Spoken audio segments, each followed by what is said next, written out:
Hello दोस्तों, तो आज हम बात करेंगे कुछ जीके के प्रश्नों की जो हर एग्ज़ाम में पूछे ही जाते हैं। तो चलिए वीडियो को शुरू करते हैं। तो पहला प्रश्न है कि संविधान सभा ने राष्ट्रीय ध्वज को कब अपनाया? तो आपके पास चार ऑप्शन है: 22 जुलाई 1948, 26 जनवरी 1950, 15 अगस्त 1947 या फिर 22 जुलाई 1947।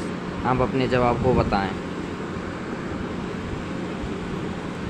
तो इसका सही जवाब है 22 जुलाई 1947। 22 जुलाई 1947 को संविधान सभा ने राष्ट्रीय ध्वज को अपनाया था। अगला प्रश्न है कि राष्ट्रीय ध्वज का डिज़ाइन किसने दिया था? ऑप्शन है आपके पास: पिंगली वेंकैया ने, इसके अलावा सीतारमण ने, इसके अलावा रविन्द्रनाथ टैगोर ने, लाला लाजपत राय। किसने दिया? सही जवाब की बात करें तो इसका सही जवाब है पिंगली वेंकैया ने आपका राष्ट्रीय ध्वज को डिजाइन दिया था। अगला क्वेश्चन है कि पूर्ण स्वराज्य का नारा किसने दिया? ऑप्शंस हैं: सुभाष चंद्र बोस, जवाहरलाल नेहरू, महात्मा गांधी और भगत सिंह। सही जवाब की बात करें तो जवाहरलाल नेहरू ने पूर्ण स्वराज्य का नारा दिया था। अगला प्रश्न है लोथल सभ्यता कहाँ पाई गई? ऑप्शंस हैं: हनुमानगढ़, प्रतापगढ़, पाकिस्तान में या गुजरात में। सही जवाब की बात करें तो हनुमानगढ़ सही जवाब होगा। हनुमानगढ़ में लोथल सभ्यता पाई गई थी। अगले प्रश्न की बात करें तो अगला प्रश्न है महात्मा बुद्ध को किस नदी के किनारे ज्ञान प्राप्त हुआ था? ऑप्शन है निरंजना नदी, सोवती नदी, सरयू नदी या हुगली नदी। सही जवाब की बात करें तो निरंजना नदी आपका सही जवाब। अगला क्वेश्चन है कि भगवान महावीर का प्रतीक चिन्ह क्या है? ऑप्शंस हैं हाथी, सिंह, बगुला या बैल। इसका सही जवाब है सिंह। महावीर स्वामी का प्रतीक चिन्ह सिंह है। अगले प्रश्न की बात करें तो अगला प्रश्न है मैगस्थनीज की कृति का क्या नाम है, यानी मैगस्थनीज की रचना। ऑप्शंस हैं अर्थशास्त्र, प्रयाग प्रशस्ति, पृथ्वीराज रासो या इंडिका। सही जवाब की बात करें तो मैगस्थनीज ने इंडिका लिखी थी। अगला प्रश्न है कि भारत का नेपोलियन किस राजा को कहा जाता है? तो भारत का नेपोलियन किस राजा को कहा जाता है? ऑप्शन हैं चंद्रगुप्त, स्कंदगुप्त, समुद्रगुप्त या अशोक। सही जवाब की बात करें तो समुद्रगुप्त को भारत का नेपोलियन कहा जाता है। अगले प्रश्न की बात करें तो गौतम बुद्ध का जन्म कहाँ हुआ था? बोधगया में, पाटलिपुत्र में, कपिलवस्तु में या इलाहाबाद में। सही जवाब की बात करें तो कपिलवस्तु में इनका जन्म हुआ था। अगले प्रश्न की बात करें तो तुगलकाबाद किसने बनवाया था? गयासुद्दीन तुगलक, फिरोज शाह तुगलक, अकबर या मोहम्मद बिन तुगलक। सही जवाब की बात करें तो गयासुद्दीन तुगलक ने तुगलकाबाद नगर बनवाया था। अगले प्रश्न की बात करें तो अगला प्रश्न है कि ईस्ट इंडिया कंपनी भारत में कब आई थी, या ईस्ट इंडिया कंपनी की भारत में स्थापना कब हुई थी? ऑप्शंस हैं 1 जनवरी सन 1600 में, 31 दिसंबर 1602 में या 15 फरवरी 1604 में, 31 दिसंबर 1600 में।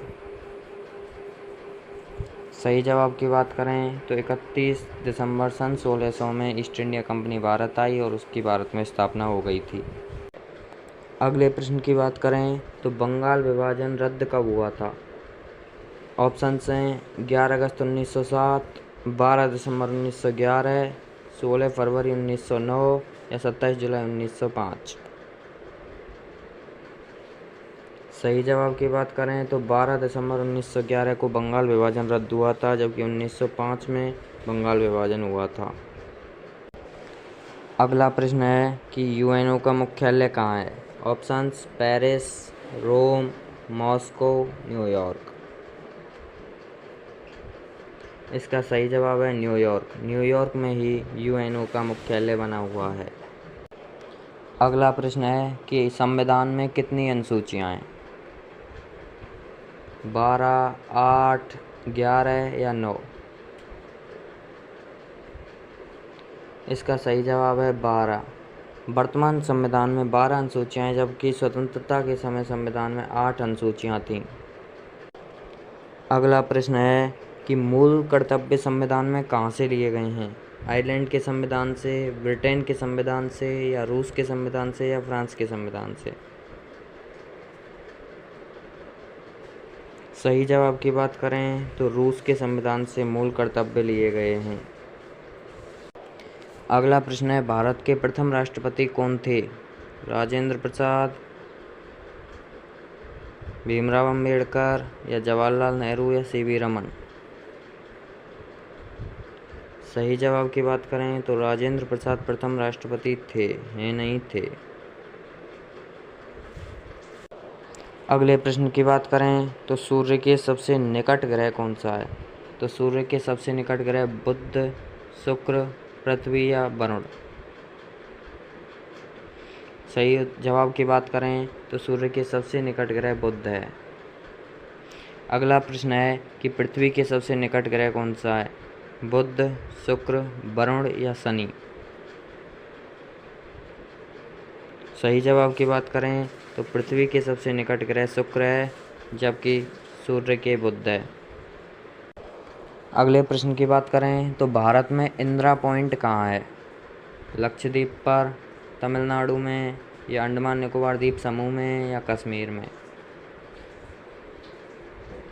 सही जवाब की बात करें तो अंडमान निकोबार द्वीप समूह पर इंदिरा पॉइंट बना हुआ है, जो भारत का दक्षिणतम बिंदु भी है। अगले प्रश्न की बात करें कि भारत की सबसे ऊंची झील कौन सी है? चोलामू झील सिक्किम, या लोकटक झील मणिपुर, या बुलर झील जम्मू कश्मीर, या चिल्का झील उड़ीसा? सही जवाब की बात करें तो चोलामू झील सिक्किम में भारत की सबसे ऊंची झील है। बुलर झील सबसे बड़ी मीठे पानी की झील है, जबकि चिल्का झील सबसे बड़ी खारे पानी की झील है। अगले प्रश्न की बात करें तो राजस्थान की सबसे मीठे पानी की झील कौन सी है? पिछौला झील, फतेह सागर झील, जयसमंद झील, या सांबर झील? सही जवाब की बात करें तो जयसमंद झील राजस्थान की सबसे बड़ी मीठे पानी की झील है, जबकि सांबर झील सबसे बड़ी खारे पानी की झील है। अगले प्रश्न की बात करें तो लाल क्रांति का संबंध किससे है? टमाटर या मांस से, बादाम से, या गाजर या प्याज से, या रक्त से? सही जवाब की बात करें तो टमाटर और मांस उत्पादन से लाल क्रांति का संबंध है। नेक्स्ट क्वेश्चन की बात करें तो राजस्थान का राज्य पुष्प जो रोएड़ा है वो कब बनाया गया था? 1985, 1981, 1987, या 1986? सही जवाब की बात करें तो 1981 में राज्य पुष्प रोएड़ा बनाया गया था। नेक्स्ट क्वेश्चन की बात करें तो आर्य सभ्यता कौन सी युगीन सभ्यता है? ताम्रयुगीन है, या कांस्य युगीन सभ्यता है, या दोनों हैं, या इनमें से कोई भी नहीं है? सही जवाब की बात करें तो ताम्रयुगीन सभ्यता है आर्य सभ्यता। नेक्स्ट क्वेश्चन की बात करें तो रामदेवरा तीर्थ स्थल कहाँ पर है? जोधपुर में है, जैसलमेर में है, बीकानेर में है, या चूरू में है? सही जवाब की बात करें तो जैसलमेर में रामदेवरा तीर्थ स्थल बना हुआ है। नेक्स्ट क्वेश्चन की बात करें तो राजस्थान की सूर्य नगरी किसे कहा जाता है? चूरू को, झालावाड़ को, झुंझुनू को, या जोधपुर को? सही जवाब की बात करें तो जोधपुर को राजस्थान की सूर्य नगरी कहा जाता है। आज के लिए इतना ही। मुलाकात होगी फिर से कल, तब तक के लिए गुड बाय।